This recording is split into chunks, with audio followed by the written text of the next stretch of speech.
નમસ્તે વિદ્યાર્થી મિત્રો, આજે આપણે શરૂ કરવા જઈ રહ્યા છીએ ધોરણ 12નું ચેપ્ટર નંબર 12 12th નંબરનું ચેપ્ટર જે આપણને આપેલું છે ઓક્સિજનયુક્ત કાર્બનિક સંયોજનોનો બીજો ભાગ, જેમાં આલ્ડીહાઇડ, કીટોન અને કાર્બોક્સિલિક એસિડ સંયોજનો વિશે આપેલું છે. જેમાં સામાન્ય રીતે જોવા જાઓ તો આલ્ડીહાઇડ અને કીટોનને આપણે કાર્બોનિલ સંયોજનો તરીકે નામ આપીએ છીએ અને એ જ કાર્બોનિલ સમૂહ ધરાવતું બીજું એક આપણી પાસે સંયોજન છે કાર્બોક્સિલિક એસિડ. તો એ ચેપ્ટર વિશે આપણે સમજવાનું. આ ચેપ્ટર બહુ જ ઇમ્પોર્ટન્ટ છે. એનસીઆરટીની બોર્ડની એક્ઝામ માટે પણ ઇમ્પોર્ટન્ટ છે, સાથે સાથે તમારી જીડબલ્યુ નીટની એક્ઝામ માટે પણ બહુ જ ઇમ્પોર્ટન્ટ ટોપિક આની અંદર કવર કરેલા છે. તો શરૂ કરીએ છીએ આજે આપણું ચેપ્ટર, જેમાં ચેપ્ટરની શરૂઆતમાં આપણે આલ્ડીહાઇડ, કીટોન, કાર્બોક્સિલિક એસિડ કોને કહેવાય એના વિશે તમે બિલકુલ પરિચિત છો. કે જેમાં આલ્ડીહાઇડ હોય તો CHO ગ્રુપ આપેલું હોય, કીટોન હોય તો CO ગ્રુપ આપેલું હોય, કાર્બોક્સિલિક એસિડ હોય તો COOH ગ્રુપ આપેલો હોય. હવે આપણે જનરલી શરૂઆત કરીશું કાર્બોનિલ સંયોજનોથી. હવે કાર્બોનિલ સંયોજનો તરીકે જનરલી આપણે આલ્ડીહાઇડ અને કીટોનને જાણીએ છીએ. એ આલ્ડીહાઇડ અને કીટોનનું નામકરણ વિશે તમે ધોરણ 11માં જનરલ ઓર્ગેનિક કેમિસ્ટ્રીમાં ઓલરેડી IUPAC નામકરણ બધું શીખીને આવેલા છો, એટલે એના પર જ આપણે ટાઈમ આ ચેપ્ટરની અંદર અત્યારે નહીં બગાડીએ. જે જરૂર પડે તો તમે ધોરણ 11ના વિડીયો લેક્ચર્સની અંદરથી પણ જોઈ શકો છો, અથવા 11મા ધોરણની તમારી જે ક્લાસ નોટ્સ બનાવેલી હોય એને તમે જુઓ, એની અંદરથી તમને નામકરણ આવડી જાય એવું છે. તો આપણે ચેપ્ટરની શરૂઆત કરીશું કાર્બોનિલ સમૂહના બંધારણથી. કાર્બોનિલ સમૂહના બંધારણ વિશે આપણે થોડું સમજીએ, ત્યાર પછી કાર્બોનિલ સંયોજનો જે આલ્ડીહાઇડ, કીટોન છે એની પ્રિપરેશન વિશે સમજીએ, જોઈએ ટોપિકમાં. ચાલો શરૂઆત કરીએ. તો આપણે જે શરૂઆત છે ટોપિક કાર્બોનિલ સંયોજનોથી સ્ટાર્ટ કરીશું.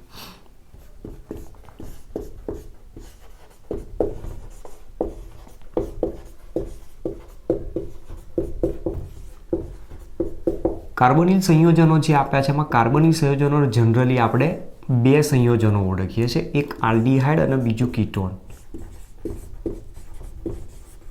આલ્ડીહાઇડ અને કીટોન, જેમાં આલ્ડીહાઇડ સંયોજન આપેલું હોય તો CHO ગ્રુપ આપે છે, કીટોન હોય તેમાં C double bond O group જોડાયેલું હોય છે. હવે સૌથી પહેલાં એમાં બંનેમાં જે ક્રિયાશીલ સમૂહ C ડબલ બોન્ડ O છે એ C ડબલ બોન્ડ Oને જ આપણે કાર્બોનિલ સમૂહ તરીકે નામ આપીએ. એ કાર્બોનિલ સમૂહના બંધારણ વિશે પહેલાં તો સમજીએ. જુઓ, આપણી પાસે જે ક્રિયાશીલ સમૂહ છે આ રીતનો છે, બરાબર, જેની અંદર તમે જોઈ શકો છો ઓક્સિજન ઉપર 2 લોન પેર આપેલી છે, અહીંયા ડબલ બોન્ડથી જોડાયેલા છે. ડબલ બોન્ડથી જોડાયેલા છે મતલબ કાર્બન અને ઓક્સિજન બંનેનું હાઇબ્રિડાઇઝેશન શું મળશે આપણને? sp2 હાઇબ્રિડાઇઝેશન મળે. હવે જો sp2 હાઇબ્રિડાઇઝેશન હોય તો જે કાર્બોનિલ સમૂહનું બંધારણ આપેલું છે એ બંધારણ હંમેશા કેવું હોય?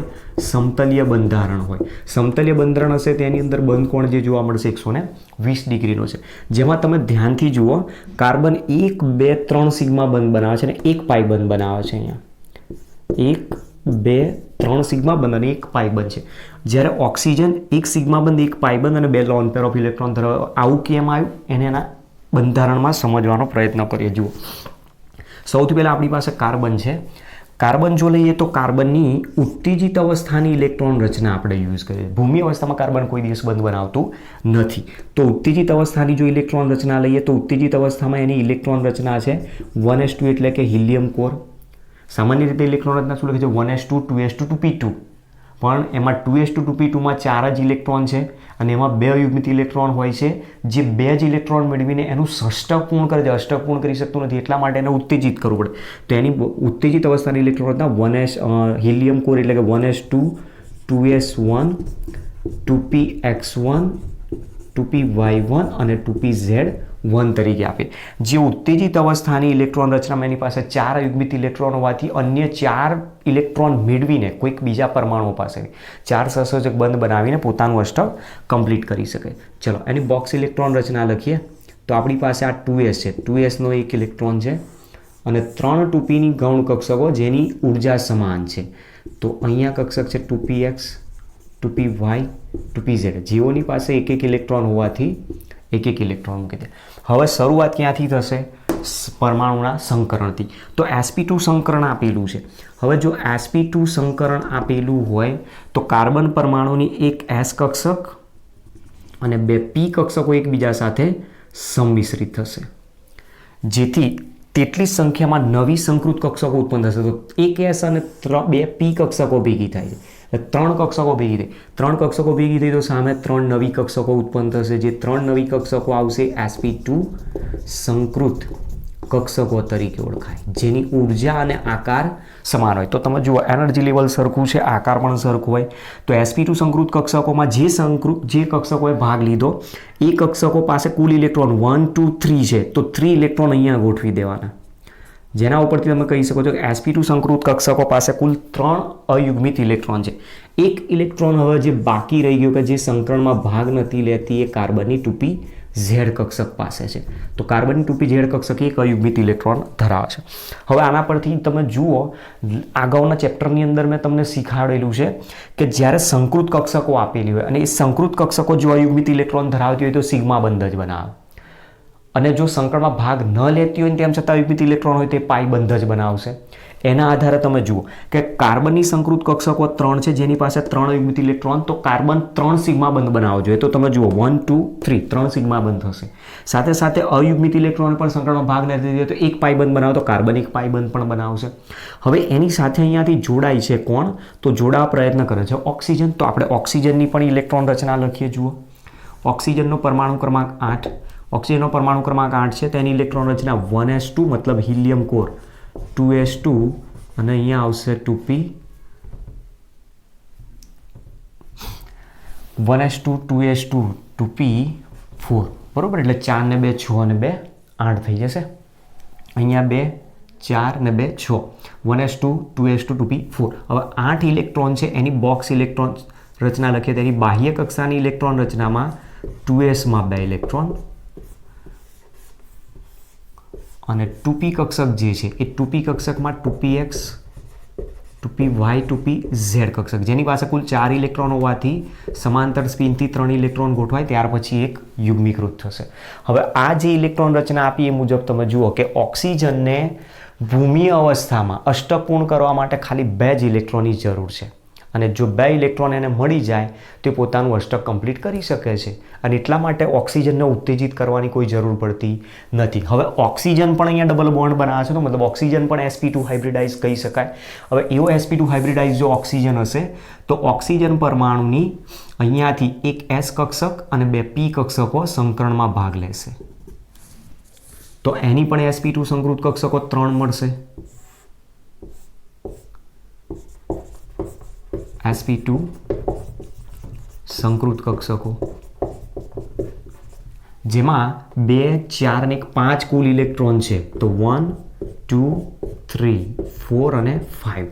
અને એક કક્ષક જે બાકી રહી ગઈ 2pz કક્ષક છે, જેની પાસે પણ એક અયુગ્મિત ઇલેક્ટ્રોન. ફરી હવે આના ઉપર જઈએ. જુઓ, સંકૃત કક્ષક આપેલી હોય અને જો અયુગ્મિત ઇલેક્ટ્રોન હોય તો સિગ્મા બંધ બનાવશે. તો ઓક્સિજન પાસે એક અયુગ્મિત ઇલેક્ટ્રોન, તો ઓક્સિજન એક સિગ્મા બંધ બનાવે. જુઓ છે ક્લિયર. સાથે સાથે સંકરણમાં ભાગ ન લેતી હોય અયુગ્મિત ઇલેક્ટ્રોન હોય તે પાઈ બંધ બનાવશે. તો ઓક્સિજન પાસે એક અયુગ્મિત ઇલેક્ટ્રોન એવો છે તો એ પણ એક પાઈ બંધ બનાવશે. પણ જો સંકરણમાં ભાગ લેતી હોય ને જો યુગ્મીકૃત ઇલેક્ટ્રોન હોય તો એ હંમેશા લોન પેર તરીકે. તો લોન પેર તરીકે અહીંયા 1 અને 2 છે, તો ઓક્સિજન ઉપર લોન પેર કેટલી આવે છે? 2 લોન પેર આવે. એક લોન પેર અહીંયા ગોઠવાયેલી છે, બીજી એક લોન પેર અહીંયા ગોઠવાય. તો જે સંકરણ માટે આપણે વસ્તુ બતાવી છે બોક્સ ઇલેક્ટ્રોનના, એ જ બધી આબેહૂબ અહીંયા સમજાવેલી છે. હવે એના આધારે તમે જુઓ, કાર્બનની આ કક્ષકોનો ઉપયોગ કરી અને ઓક્સિજનની આ કક્ષક, કાર્બન એની ઉત્તેજિત અવસ્થાની ઇલેક્ટ્રોન રચના બાદ એની સંકૃત કક્ષકો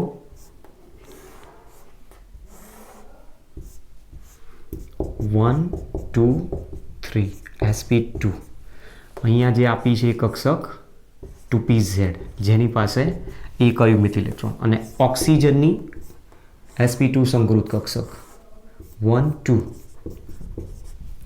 એની પણ 2pz કક્ષક, જેની પાસે એક ઇલેક્ટ્રોન અને અહીંયા કુલ 5 ઇલેક્ટ્રોન. તો તમે જુઓ હવે ઘટના અહીંયાથી શું બને છે કે કાર્બન શું કરે છે?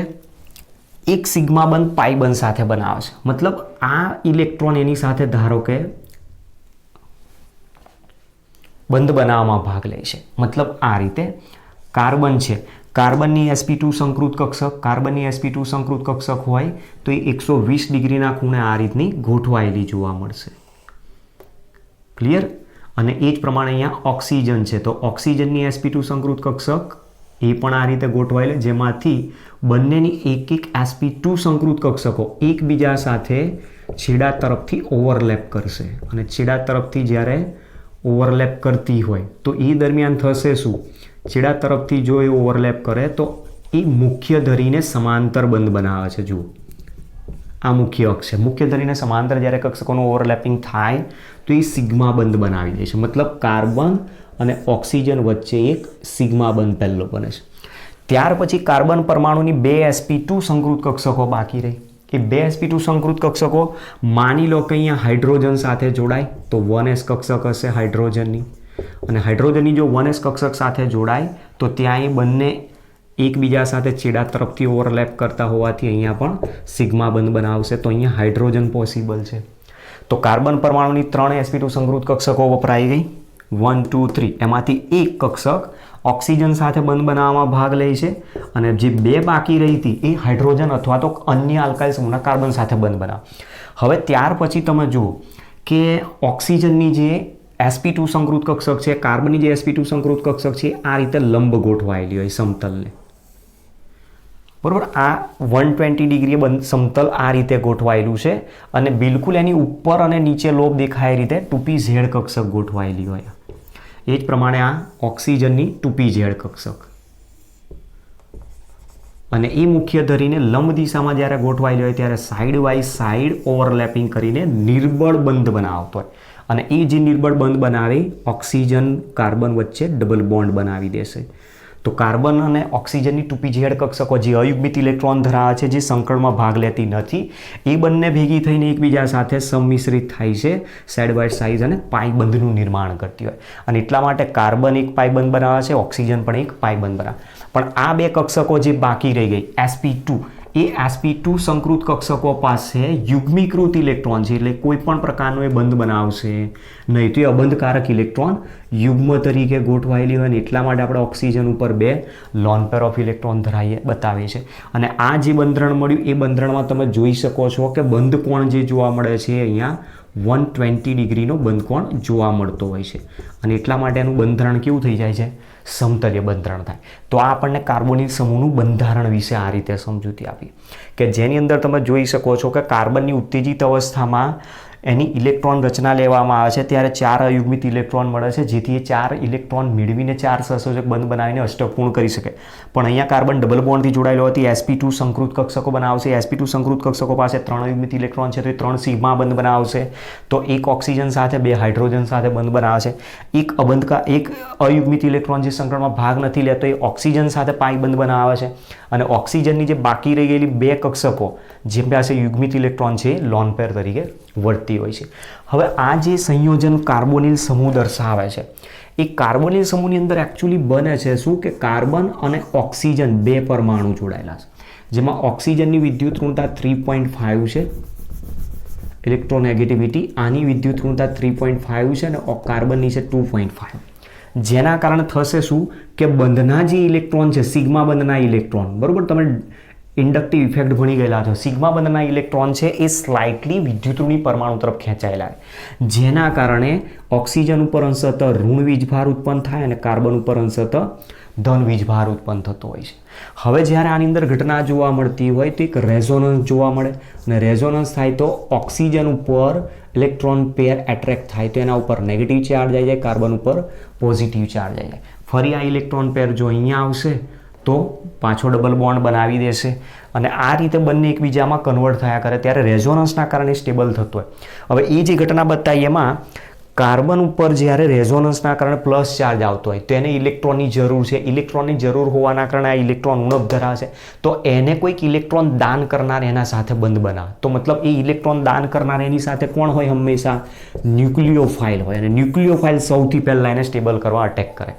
તો મતલબ જે પ્રક્રિયા થશે એ ન્યુક્લિયોફાઇલ દ્વારા અટેક થાય છે, અને એટલા માટે અહીંયા પાઈ બંધ હોવાથી યોગશીલ પ્રક્રિયા તો આપશે, પણ સાથે સાથે કાર્બો ધન વિદ્યુત ભારિત કાર્બોનિલ સમૂહના કાર્બન ઉપર ન્યુક્લિયોફાઇલ એટલે કે કેન્દ્રાનુરાગી દ્વારા અટક થતો હોવાથી કેન્દ્રાનુરાગી યોગશીલ પ્રક્રિયાઓ આપે. એટલે ધ્યાન રાખવાનું કે કાર્બન કાર્બન જ્યારે ડબલ બોન્ડ આપેલો હોય આલ્કીન, ત્યારે એના ઉપર પાઈ ઇલેક્ટ્રોન ઉપર અટેક કરે, ઇલેક્ટ્રોન અનુરાગી દ્વારા યોગશીલ પ્રક્રિયા થાય. જ્યારે કાર્બોનિલ સમૂહ આપેલો હોય તો એ ત્યાં આગળ જોવા જઈએ તો કેન્દ્રાનુરાગી યોગશીલ પ્રક્રિયાઓ થાય, જેમાં કાર્બન ધન વીજભારિત છે, જે ઇલેક્ટ્રોન ઉણપ ધરાવે છે એટલે લુઈસ એસિડ તરીકે વર્તે. ઓક્સિજન ઉપર વધારાના ઇલેક્ટ્રોન છે અને એટલા માટે લુઈસ બેઝ તરીકે વર્તી શકે. તો કાર્બોનિલ સમૂહના કાર્બન લુઈસ એસિડ તરીકે વર્તે અને ઓક્સિજનવાળો ભાગ લુઈસ બેઝ તરીકે વર્તે. સાથે સાથે તમે જોઈ શકો છો કે બંનેમાં અહીંયા એક પ્રકારે બંધ ધ્રુવીયતા જોવા મળે. બંધ ધ્રુવીયતા ઉત્પન્ન થતી હોવાથી કાર્બન ટુ ઓક્સિજન તરફ એક પ્રકારે દ્વિધ્રુવી ચાક માત્રા ઉત્પન્ન થતી હોય અને દ્વિધ્રુવી ચાક માત્રા ઉત્પન્ન થતી હોવાથી આમાં દ્વિધ્રુવી ચાક માત્રાનું મૂલ્ય mu is not equal to 0d જોવા મળી શકે છે. મતલબ આમાં બંધ ધ્રુવીયતા હોવાના કારણે દ્વિધ્રુવી ચાક માત્રાનું કોઈ ચોક્કસ મૂલ્ય હાજર હોઈ શકે. તો આટલી વસ્તુ આપણને સમજાવી છે કાર્બોનિલ સમૂહના બંધારણ વિશે.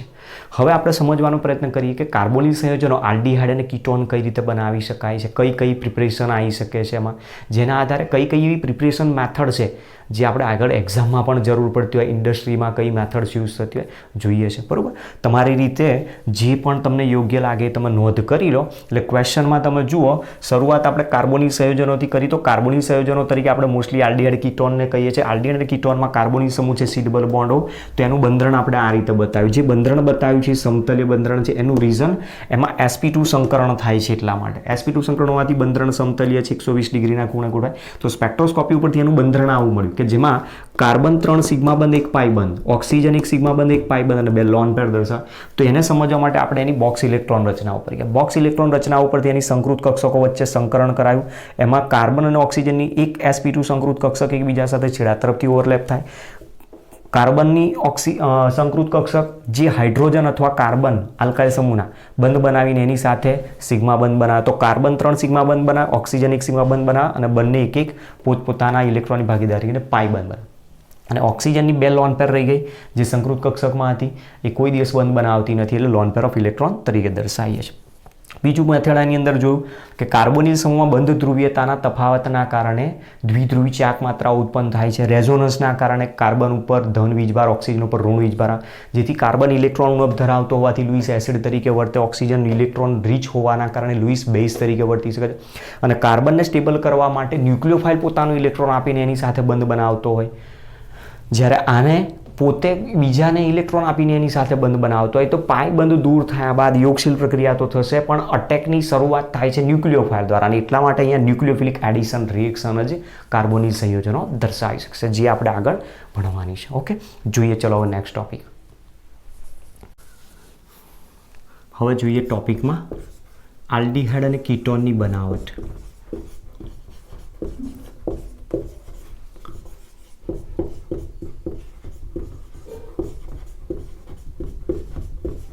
આલ્ડીહાઇડ કીટોનની બનાવટ માટેની પદ્ધતિઓ, મતલબ preparation method of aldehyde and ketone જેના માટે કહીએ છીએ.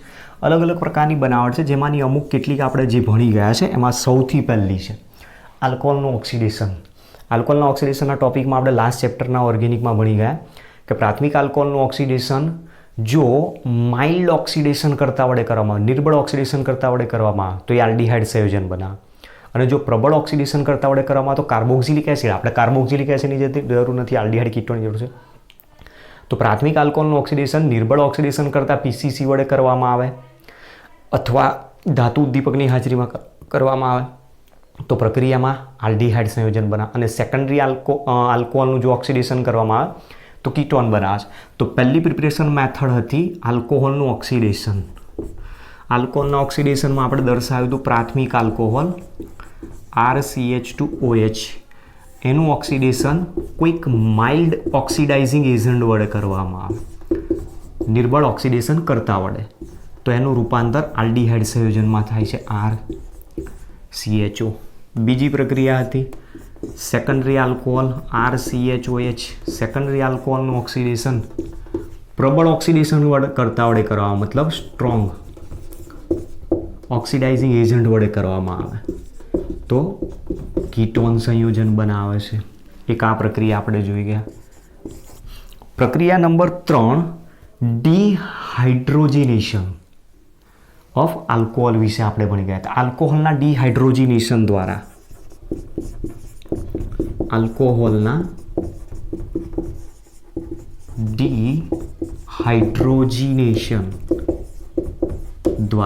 ડિહાઇડ્રોજિનેશન દ્વારા મતલબ આલ્કોહોલમાંથી તમારે હાઇડ્રોજનને દૂર કરવાનો. તો એના માટેની પણ આપણે મેથડ ભણી ગયા કે પ્રાથમિક આલ્કોહોલ આપેલો હોય RCH2OH, તો પ્રાથમિક આલ્કોહોલનું ડિહાઇડ્રોજનેશન કોપર ધાતુની હાજરીમાં 300 ડિગ્રી સેન્ટીગ્રેડ તાપમાને અથવા 573 કેલ્વિન તાપમાને કરવામાં આવે તો હાઇડ્રોજન દૂર થઈને આલ્ડીહાઇડ સંયોજન બનાવે છે, બરાબર. અહીંયાથી હાઇડ્રોજન દૂર થઈ જાય.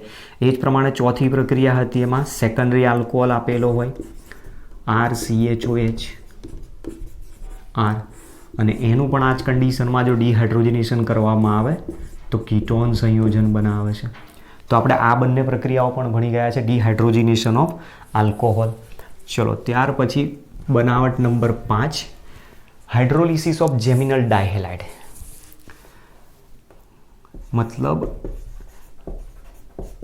જેમિનલ ડાયહેલાઇડના જળ વિભાજન દ્વારા.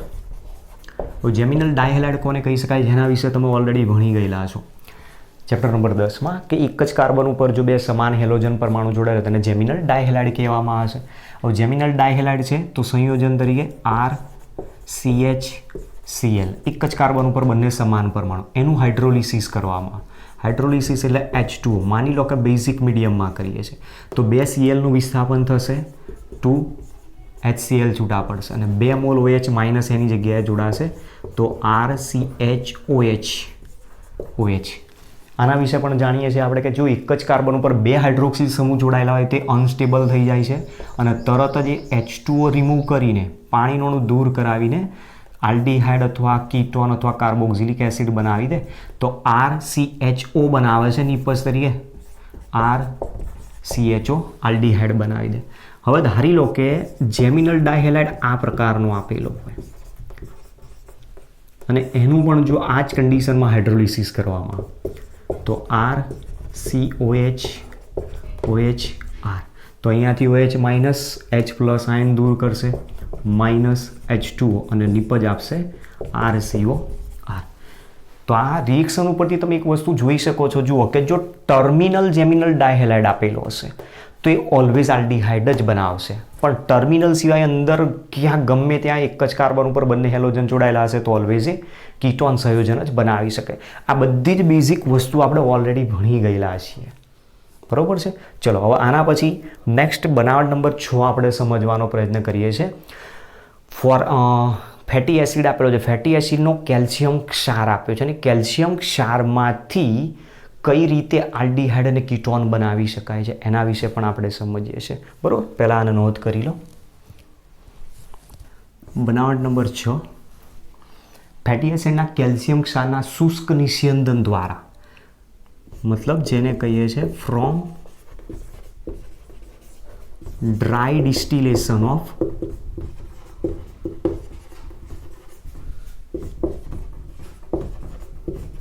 Calcium salt of fatty acid. Fatty acid મતલબ કાર્બોક્સિલિક એસિડ આપેલો છે. કાર્બોક્સિલિક એસિડના કેલ્શિયમ ક્ષારના શુષ્ક નિસ્યંદન દ્વારા આલ્ડીહાઇડ અને કીટોનની બનાવટ આપેલી છે. જુઓ સૌથી પહેલાં આપણી પાસે ફોર્મિક એસિડ છે. ફોર્મિક એસિડની પ્રક્રિયા જ્યારે કેલ્શિયમ આયન ધરાવતા કોઈક સંયોજન સાથે કરવામાં, દાખલા તરીકે CaCl2 હોઈ શકે છે, કેલ્શિયમ ક્લોરાઇડ, કેલ્શિયમ કાર્બોનેટ ગમે તે, Ca+2 સાથે પ્રક્રિયા કરશે. હવે Ca+2 સાથે જ્યારે પ્રક્રિયા કરશે તો એમાંથી સૌથી પહેલાં કેલ્શિયમ ફોર્મેટ બનાવશે. Ca+2 આયન છે તો અહીંયાથી HCOO માઇનસ અને H પ્લસ આયન છૂટા પડે. ધારો કે તમે CaCl2 લીધો હશે તો 2H પ્લસ 2 ક્લોરીન સાથે જોડાઈ જશે અને -2 HCl તરીકે છૂટો પડી જાય તો અહીંયાથી 2 મોલ ફોર્મિક એસિડનો ઉપયોગ થાય. એ ફોર્મિક એસિડ કેલ્શિયમ આયન સાથે જોડાઈને કેલ્શિયમ ફોર્મેટ બનાવે છે.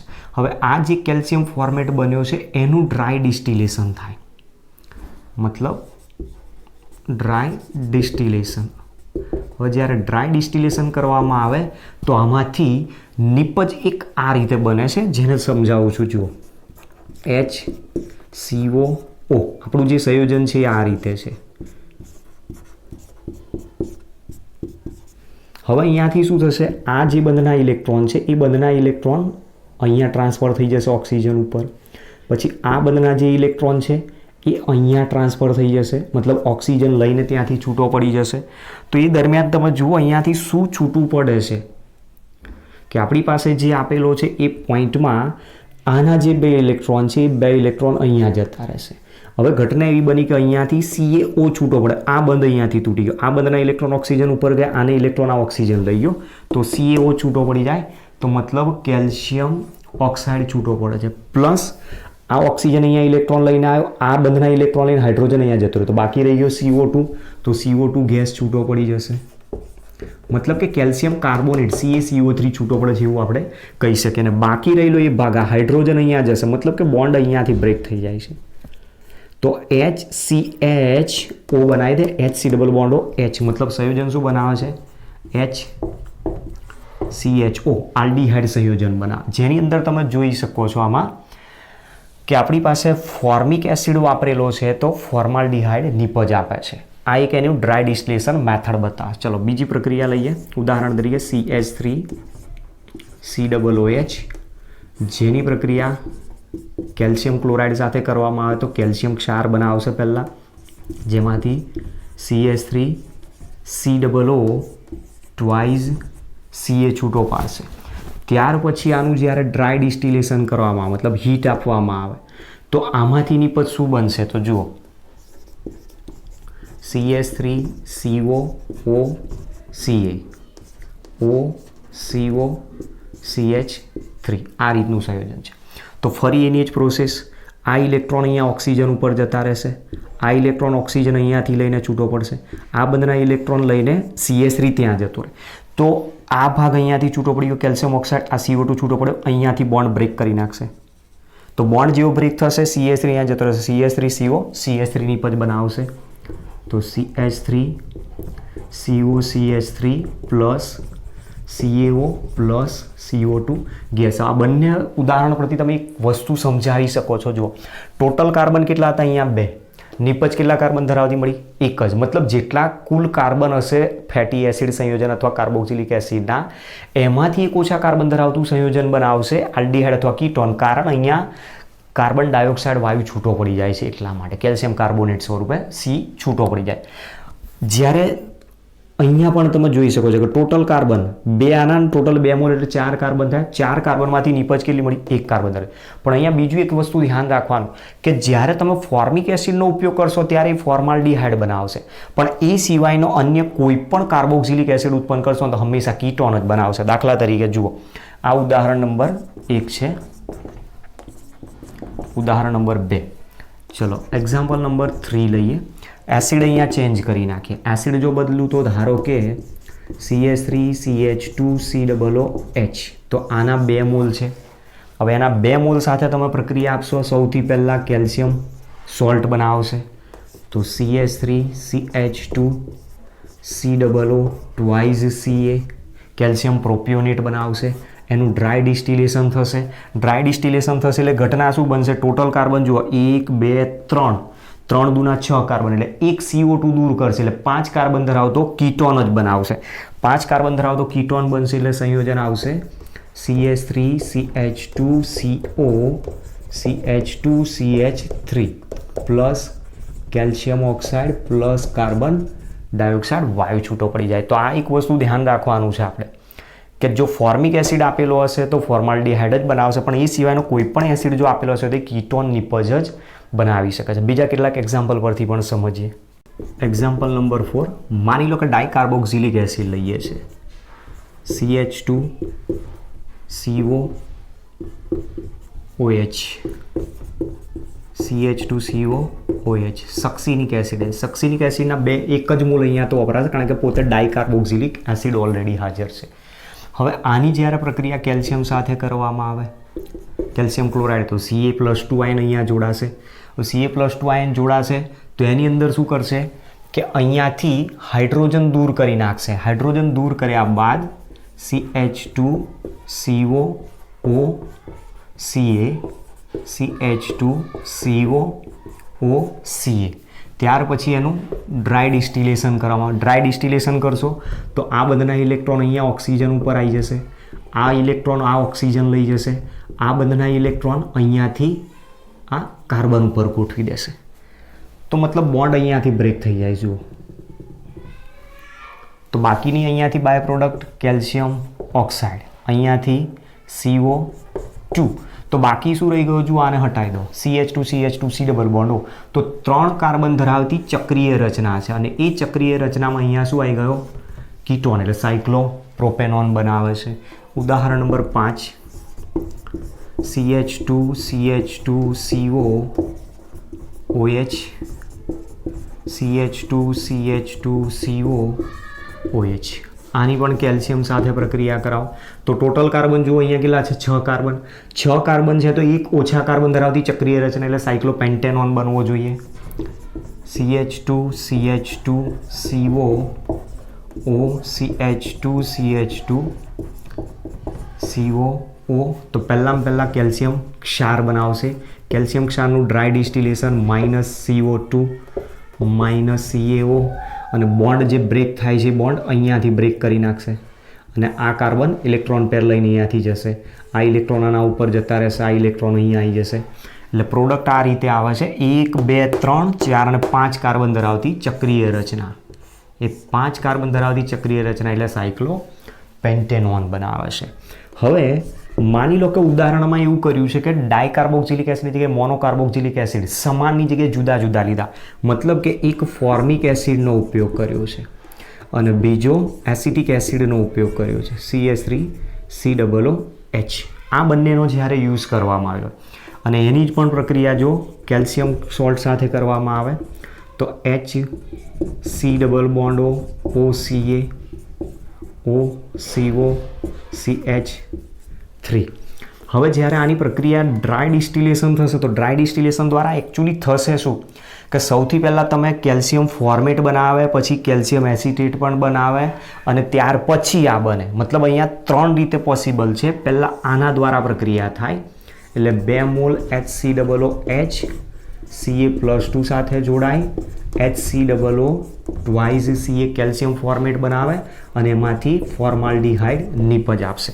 બીજા નંબરમાં 2 મોલ એસિટિક એસિડ, એ એસિટિક એસિડ કેલ્શિયમ સોલ્ટમાં કન્વર્ટ થશે તો કેલ્શિયમ એસિટેટ, એ કેલ્શિયમ એસિટેટમાંથી CH3CO CH3 નિપજ બનશે અને ત્યાર પછી આ રિએક્શન થશે અને એ જે રિએક્શન થશે ત્યારે બોન્ડ અહીંયાથી બ્રેક થશે અને બોન્ડ અહીંયાથી બ્રેક થશે તો આ અહીંયા જતો રહેશે, જેના કારણે એની જે પ્રોડક્ટ આવશે CH3COH મતલબ આલ્ડીહાઇડ નિપજ આપે અને આ જે નિપજ મળી એ જ આ રિએક્શનની મેજર પ્રોડક્ટ કહેવાય.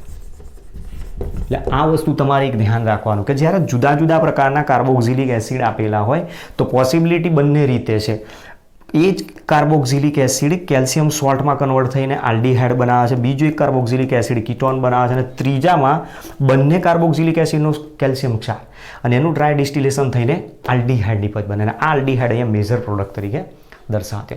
તો તમારી JEE નીટની અંદર ક્યારેક આવા ક્વેશ્ચનની જરૂર પડતી હોય. ફેટી એસિડનો કેલ્શિયમ ક્ષાર આપેલો હોય તો આલ્ડીહાઇડ બનાવે છે કે કીટોન, તો 2 પોઈન્ટ ધ્યાન રાખવાના કે જ્યાં સુધી ફોર્મિક એસિડ આપેલો હશે તો એ આલ્ડીહાઇડ જ બનાવશે, પણ જો એના સિવાય કોઈ પણ કાર્બોક્સિલિક એસિડ લીધો હશે તો ઓલવેઝ એ કીટોન સંયોજન જ બનાવી શકે.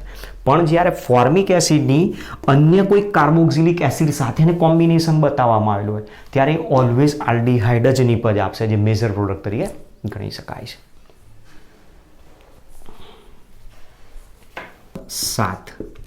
7ની બનાવટ છે હાઇડ્રોકાર્બન સંયોજનોમાંથી.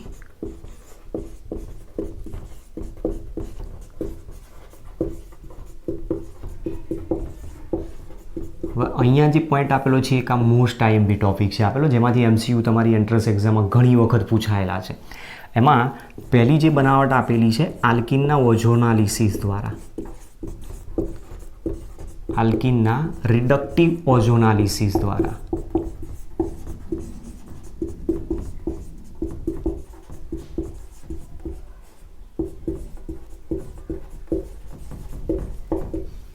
બરાબર, અહીંયા મેં શબ્દ લખેલો છે રિડક્ટિવ ઓઝોનાલિસિસ, મતલબ ઓઝોનાલિસિસ અને રિડક્શન બંને પ્રક્રિયાઓમાં થતી હોવી જોઈએ. ચલો, હવે જ્યારે આલ્કિનની વાત કરી છે તો ઓઝોનાલિસિસ દ્વારા આલ્ડીહાઇડ અને કીટોન કઈ રીતે બને છે તો એક સંયોજન છે આપણી પાસે. ઉદાહરણ તરીકે સૌથી પહેલાં તો જનરલી આલ્કિન સંયોજન છે, આ કોઈ પણ હોઈ શકે, સંમિતિ અથવા અસંમિતિ આલ્કિન. સંમિતિ અથવા અસંમિતિ આલ્કિનનું જ્યારે ઓઝોનાલિસિસ કરવામાં આવે તો પહેલાં આની અંદર ઉમેરાઈને ઓઝોનાઇડ બનાવશે. ઓઝોનાઇડ કઈ રીતે બનાવવાનો તો પાઈ બંધને ખાલી અહીંયાથી દૂર કરી દો એકવાર, બરાબર, આ રીતે ગોઠવી દેવાનું, પાયબંધને હટાવી દો. પછી એમાં શું કરો, 3 ઓક્સિજન છે એ ઓક્સિજનને એવી રીતે ગોઠવો કે જેથી ઓક્સિજનની વેલેન્સી પણ કમ્પ્લીટ રહેવી જોઈએ, કાર્બનની વેલેન્સી પણ કમ્પ્લીટ રહેવી જોઈએ. તો એમાં શું કરું છું, અહીંયા એક ઓક્સિજન અહીંયા ગોઠવી દઉં છું, એક ઓક્સિજન અહીંયા ગોઠવી દઉં છું, આ બંનેને જોઈન્ટ કરી દો. તો જુઓ, કાર્બનની વેલેન્સી અહીંયા 3 થઈ ગઈ, ઓક્સિજનની 2 વેલેન્સી કમ્પ્લીટ, ઓક્સિજનની 2 વેલેન્સી કમ્પ્લીટ, એક ઓક્સિજન બાકી રહ્યો અહીંયા વચ્ચે ગોઠવી દો એટલે કાર્બનની પણ 4 વેલેન્સી કમ્પ્લીટ થઈ જશે અને બંને 3 ઓક્સિજનની 2 વેલેન્સી પણ કમ્પ્લીટ થઈ. તો આ જે બન્યું એ શું કહેવાય, ઓઝોનાઇડ કહેવાય. આને ટ્રાયઓઝોનાઇડ કહી શકાય. અને આ ઓઝોનાઇડનું ઝીંક ડસ્ટ, ઝેડએન ડસ્ટ, ઝીંક પાવડર વડે જ્યારે H2O વડે પ્રક્રિયા કરી નાખવામાં આવે તો અહીંયાથી બંધ તૂટી જશે, આ ભાગમાંથી બોન્ડ બ્રેક થઈ જાય, બરાબર. અને આ જે એક ઓક્સિજન છે આની સાથે જતો રહેશે એટલે H2O2 તરીકે છૂટો પડી જશે. હવે બાકી જે રહ્યો એમાં તમે જુઓ C ડબલ બોન્ડો આવી જશે. તો 2 મોલ C ડબલ બોન્ડો એ પછી આલ્ડીહાઇડ અથવા કીટોન બેમાંથી કોઈ પણ સંયોજન હોઈ શકે છે. ડિપેન્ડ તમે અહીંયા સંયોજન કયું લો છો એના આધારે નિપજ મળી શકે. ચલો ઉદાહરણથી સમજીએ. જુઓ ઉદાહરણ નંબર 1, સૌથી પહેલાં સમમિતીય આલ્કીન લઈએ. સમમિતીય આલ્કીન તરીકે CH2 ડબલ બોન્ડ CH2, એનું ઓઝોનાલિસિસ કરવામાં આવે તો ઓઝોન પહેલાં એડ થશે. ઓઝોન એડ કરવા માટે CH2 પહેલાં લખી દો, પાયબંધ હટાવી દો. એક કાર્બન ઉપર ઓક્સિજન, એક કાર્બન ઉપર ઓક્સિજન, બંને ઓક્સિજન વચ્ચે એક બંધ બનાવી દો અને અહીંયા ઓક્સિજન વચ્ચે મૂકી દો.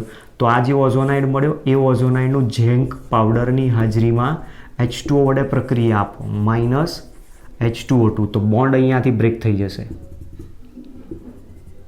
બરાબર. તો હવે તમે જુઓ બાકી શું રહ્યો, HCHO, મતલબ કે 2 મોલ ફોર્માલ્ડીહાઇડ HCHO બનાવે છે. નેક્સ્ટ એક્ઝામ્પલ નંબર 2, બીજો એક સમમિતીય alkene CH3 CH double bond CH3, 2 butene છે. 2 બ્યુટીનની જ્યારે ઓઝોનાલિસિસ કરવામાં આવે CH3 CH3, એમની વચ્ચે અહીંયા ગોઠવી દો ઓઝોન અને અહીંયા ગોઠવી દો ઓક્સિજન. ત્યાર પછી આનું રિડક્શન, તો અહીંયાથી બોન્ડ બ્રેક કરશે. જેવો બંધ અહીંયાથી તૂટશે, બાકી શું રહ્યો હવે તમે જુઓ, CH3CHO, તો 2 મોલ CH3CHO આલ્ડીહાઇડની પજ આપે છે. મતલબ આની અંદર કહેવા એવું માગે છે કે જ્યારે તમે સમમિતીય આલ્કીન લેશો તો 2 મોલ એક જ નિપજ આપી શકે છે. અને અત્યારે જે સમમિતીય આલ્કીન છે એ મુજબ જ્યારે દ્વિબંધ ધરાવતા કાર્બન ઉપર હાઇડ્રોજન હોય તો ઓક્સિજન ઉમેરાઈને એમાંથી આલ્ડીહાઇડ જ નિપજ આપે છે એવું આપણે કહી શકીએ છીએ. જુઓ આની જગ્યાએ ઉદાહરણ નંબર 3 લઈએ. અહીંયા ઉદાહરણ નંબર 3માં અસમિતીય આલ્કીન લઉં છું, CH3CH2. અસમિતીય આલ્કીનનું ઓઝોનાલિસિસ, પ્રોપીન છે CH3CH2, ઓઝોન એડ થશે એટલે ઓઝોનાઇડ બનાવશે. એ ઓઝોનાઇડનું ઝીંક અને પાણી વડે પ્રક્રિયા આપો તો માઇનસ H2O2 છૂટો પડી જાય. અહીંયાથી બોન્ડ બ્રેક કરી નાખશે, અહીંયાથી બોન્ડ બ્રેક કરી નાખશે. તો હવે આની અંદર તમે જુઓ એક આલ્ડીહાઇડ આવ્યો CH3CHO પ્લસ બીજો આલ્ડીહાઇડ અહીંયાથી આવ્યો HCHO. તો અહીંયા ઘટના શું બનાવી કે જ્યારે સમમિતીય આલ્કીન હતો તો 2 સરખા જ આલ્ડીહાઇડની નિપજ આવી, જ્યારે અસમિતીય આલ્કીન આવ્યો તો 2 જુદા જુદા આલ્ડીહાઇડ નિપજ આવે. એમાં પણ જે ધ્યાન રાખવાનું કે જ્યાં સુધી ડબલ બોન્ડથી જોડાયેલા કાર્બન ઉપર પ્રોટોન હાઇડ્રોજન હાજર હશે ત્યાં સુધી આલ્ડીહાઇડ જ બનાવે, પણ જો હાઇડ્રોજન નહીં હોય તો એ કીટોન બનાવી દેશે. જોઈએ એની રિએક્શન પણ, પહેલાં નોંધ કરો. જો ઉદાહરણ નંબર 4, બીજો કોઈક અસમિતીય આલ્કીન લઈએ, CH3 ડબલ બોન્ડ CH2, અહીંયા મૂકી દઉં છું CH3. જુઓ અસમિતીય આલ્કીન લીધું. હવે એ અસમિતીય આલ્કીનનું ઓઝોનાલિસિસ પહેલાં, તો CH3CH3 અહીંયા ગોઠવી દઈએ CH3, ઓક્સિજન અને અહીંયા આ ઓક્સિજન જોડાશે. ત્યાર પછી ઝીંક H2O વડે એની રિડક્શન, માઇનસ H2O2, અહીંયાથી બોન્ડ બ્રેક કરી નાખશે, અહીંયાથી બોન્ડ બ્રેક કરી નાખશે. તો જુઓ હવે નિપજ શું આવી, CH3CO CH3, જ્યારે અહીંયા CH3CHO તો એક નિપજ આવે છે કીટોન અને બીજી નિપજ આપે છે આલ્ડીહાઇડ. તો આ હું તમને કહેવા માંગુ છું કે જ્યારે દ્વિબંધ ધરાવતા કાર્બન ઉપર પ્રોટોન જો આપેલો હશે તો આલ્ડીહાઇડ જ નિપજ આપશે. સમમિતિ હશે તો બંને સમાન, અસમિતિ હશે તો બંને જુદા જુદા આલ્ડીહાઇડ. પણ જો દ્વિબંધ ધરાવતા કાર્બન ઉપર પ્રોટોન હાજર નહીં હોય તો એ ઓલવેઝ કીટોન નિપજ જ બનાવી શકે છે. ચલો ત્યાર પછી પાંચમું ઉદાહરણ જોઈએ.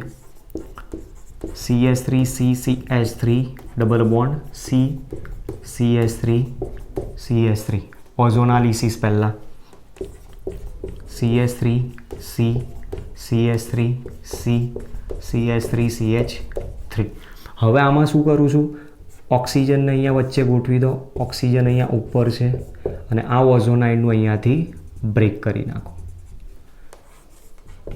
બરોબર છે. તો નિપજ અહીંયાથી આવે છે 2 મોલ CH3COCH3. કારણ તમે આલ્કીન સમમિતીય લીધો છે. જુઓ સમમિતીય આલ્કીન છે પણ બંને કાર્બન ઉપર પ્રોટોન નથી એટલે ઓક્સિજન આવશે એટલે C ડબલ બોન્ડ O નિપજ જ બનાવી શકે છે.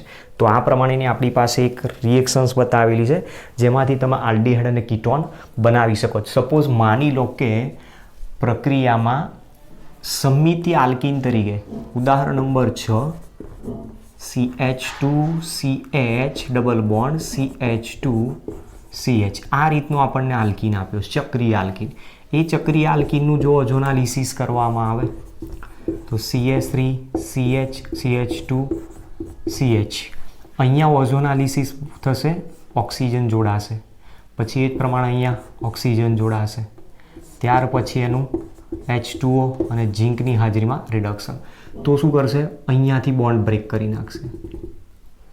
સોરી, અહીંયા આ ઓક્સિજન અહીંયાથી બોન્ડ બ્રેક કરશે અને અહીંયાથી આ બોન્ડ બ્રેક થાય. તો બાકી શું રહ્યો તમે જુઓ, CHO CH2 CH2 CHO મતલબ CHO CH2 CH2 CHO butane dial બનાવી દીધો અને માઇનસ H2O2 છૂટો પડી જાય આ રીતે. ક્લિયર? ચલો હજુ એક એક્ઝામ્પલ લઈ લઈએ. જુઓ CH2 CH2 CH CH2 CH2 C double bond અને અહીંયા હું ગોઠવી દઉં છું CH3. હવે આનું ઓઝોનાલિસિસ કરવામાં આવે. પહેલી કન્ડિશન મૂકી દઉં છું ઓઝોનાલિસિસ, બીજી કન્ડિશન મૂકી દઉં છું Zn અને H2O. તો તમે ડાયરેક્ટ હવે પ્રોડક્ટ કહી શકો છો. પાઈ બંને અહીંયાથી ખાલી હટાવી દો, પાઈ બંને કેન્સલ કરી નાખો, આને હટાવી દો. ઓક્સિજન હોય અરે કાર્બન ઉપર દ્વિબંધ ધરાવતા હાઇડ્રોજન હોય તો CHO બનાવો અને જો હાઇડ્રોજન ન હોય તો C ડબલ બોન્ડ હો તો મતલબ નિપજ શું આવશે, CHO CH2 CH2 અને અહીંયા આવશે CH2 CH2 C double bond O CH3. તો આ રીતનું આપણી પાસે એક નિપજ બનાવતી હોય જેની અંદરથી આપણને બતાવી છે આલ્ડીહાઇડ અને કીટોનની બનાવટ કઈ રીતે આપી શકે. તો આલ્કીન સંયોજનોના ઓઝોનાલિસિસ અને રિડક્ટિવ ઓઝોનાલિસિસ પ્રક્રિયા દ્વારા આલ્ડીહાઇડ કીટોન આ રીતે આપણે ઓઝોનાઇડ થ્રુ બનાવી શકીએ છીએ. હાઇડ્રોકાર્બન સંયોજનોમાં બીજો ભાગ છે આલ્કાઇન સંયોજનોના જલીયકરણ દ્વારા એટલે હાઇડ્રોલિસિસ દ્વારા. આલ્કાઇનના જલીયકરણ દ્વારા એક આ પણ બહુ ઇમ્પોર્ટન્ટ ટોપિક આપેલો છે. આની અંદરથી પણ ક્વેશ્ચન્સ પૂછાયેલા છે અને એ સમજવા જેવો ક્વેશ્ચન. હવે જુઓ આલ્કાઇન આપેલો છે, ઉદાહરણથી સમજીએ. આલ્કાઇનનું જલીયકરણ જ્યારે કરવામાં આવે ત્યારે જલીયકરણમાં પ્રક્રિયા એકચ્યુઅલી હોય કોની હાજરીમાં, તો H2SO4 HgSO4 અને H2O નો ઉપયોગ કરવાનો છે. આ બંનેની હાજરીમાં પ્રક્રિયા થાય. ઘણી વખતે આની જગ્યાએ કન્ડિશન શું લખેલી હશે, Hg+2 અને H+ આયન, મતલબ આમાંથી Hg+2 આયન લીધો છે અને આમાંથી H+ આયન લીધો. આ કન્ડિશનમાં એસિડ ઉદ્દીપકની હાજરીમાં મર્ક્યુરિક સલ્ફેટની હાજરીમાં જલીયકરણ દ્વારા બનાવવાની. ચલો તો પહેલું ઉદાહરણથી સમજીએ. ઉદાહરણ નંબર 1 આલ્કાઇન છે પહેલો એસિટિલિન, ઇથાઇન જેને આપણે નામ આપીએ છીએ. ઇથાઇનની સૌથી પહેલાં આની હાજરીમાં પ્રક્રિયા થાય HgSO4 H2SO4 અને H2O વડે. તો અહીંયા તમે યોગશીલ પ્રક્રિયા આપશો H2O નો અણુ ઉમેરીને. હવે H2 નો અણુ ઉમેરો ત્યારે અહીંયા આલ્કાઇનમાં બંને બાજુ કાર્બન સરખા છે તો ગમે ત્યાં તમે ઉમેરી શકો. H પ્લસ અહીંયા ગોઠવો, OH માઇનસ અહીંયા ગોઠવી દો. CHOH એક બંધ ઓછો થઈ ગયો, ડબલ બોન્ડ CH2 થઈ ગયો. અને આ જે સંયોજન મળ્યું એમાં તમે જો હાઇડ્રોક્સિલ સમૂહ sp2 કાર્બન છે તો એ અસ્થાયી સંયોજન છે જેને આપણે શું કહીએ છીએ? ઇનોલ. ઇનોલ સંયોજનો કેવા છે? અસ્થાયી છે. તો અહીંયા ડબલ બોન્ડ એટલે આલ્કીન અને આલ્કોહોલ બંને ગ્રુપ છે એટલે એને ઇનોલ કહેવામાં આવે. અને આ શું કરશે? તરત જ ટોટોમેરિઝમ બતાવશે. ટોટોમેરિઝમ જેને આપણે ચલરૂપકતા કહીએ છીએ. આ એક પ્રકારની સમઘટકતા દર્શાય. ચલરૂપકતા થશે એટલે આ જે પાઈ ઇલેક્ટ્રોન છે ઓક્સિજન તરફ આવશે અને એનો હાઇડ્રોજન એ કાર્બનને આપી દેશે. એટલે સંયોજન શું બની જશે? આ હાઇડ્રોજન આવી ગયું એટલે CH3 C double bond O H મતલબ CH3COH એસિટાલ્ડીહાઇડ બનાવશે. ચલો બીજું એક્ઝામ્પલ સમજીએ હજુ. ઉદાહરણ નંબર 2. એસિટિલિનની જગ્યાએ અહીંયા સંયોજન વાપરીએ છીએ CH3 C triple bond CH propyne. ઇથાઇનની જગ્યાએ સંયોજન વાપરીએ છીએ પ્રોપાઇન. પ્રોપાઇનની આ જ કન્ડિશનમાં પ્રક્રિયા. હવે પ્રોપાઇન જે તમને આપેલું છે પ્રોપાઇનમાં તમે જુઓ અસમિતિ આલ્કાઇન થઈ ગયો. હવે તમે જ્યારે એની પ્રક્રિયા જલીયકરણ બતાવશો HgSO4 H2SO4 ની હાજરીમાં પાણીનું અણુ જ્યારે ઉમેરવામાં આવે તો H પ્લસ OH માઇનસ માર્કોનિકોવ પ્રતિમાર્કોનિકોવ નિયમનો ઉપયોગ કરીને જાવ એટલે અહીંયા માર્કોનિકોવ નિયમ મુજબ યુઝ થશે. માર્કોનિકોવ નિયમ મુજબ OH માઇનસ ઓછા હાઇડ્રોજન ધરાવતા કાર્બન ઉપર H પ્લસ વધુ હાઇડ્રોજન ધરાવતા કાર્બન ઉપર જાય એટલે CH3COH અને અહીંયા આવશે ડબલ બોન્ડ CH2. તો ફરી પાછો ઇનોલ બની ગયો. ઇનોલ ફરી પાછી ચલરૂપકતા બતાવશે તો ટોટોમેરિઝમ થશે. ટોટોમેરિઝમ થશે તો ફરી પાઈ ઇલેક્ટ્રોન અહીંયા આવી જશે, હાઇડ્રોજન એ કાર્બન ઉપર જતા રહે. તો નિપજ અહીંયા બતાવશે CH3COCH3 પ્રોપેનોન નિપજ આપે છે, મતલબ કીટોન બનાવે છે એવું કહી શકાય. ચલો નેક્સ્ટ એક્ઝામ્પલ લઈએ હજુ એક. ઉદાહરણ number 3. CH3C triple bond CH3 એની પ્રક્રિયા લઈએ. કન્ડિશન એની જ. તો સૌથી પહેલાં સમમિતિ આવ્યો. હવે આલ્કાઇન જુઓ તો તમે H પ્લસ OH માઇનસ ગમે ત્યાં ગોઠવી શકો. તો ઉદાહરણમાં માની લો કે આ કાર્બન ઉપર મેં ગોઠવી દીધો OH તો ડબલ બોન્ડ અહીંયા આવ્યો, અહીંયા આવી જશે હાઇડ્રોજન, અહીંયા CH3. તો ફરી પાછો ઇનોલ આવ્યો. ફરી આની અંદર શું થશે? એની ચલરૂપકતા ટોટોમેરિઝમ બતાવશે. ટોટોમેરિઝમ થશે, પાઈ ઇલેક્ટ્રોન અહીંયા આવશે ને એનો હાઇડ્રોજન અને આપી દેશે. તો CH3CO CH2CH3 નિપજ આપે છે 2 બ્યુટેનોન. હવે આના ઉપરથી કન્ક્લુઝન મળે છે. જુઓ 3 સંયોજનો મેં લીધા છે. 3 સંયોજનો અલગ અલગ. 2 સમમિતિ આલ્કાઇન છે અને એક અસમિતિ આલ્કાઇન. ક્લિયર થઈ ગયો?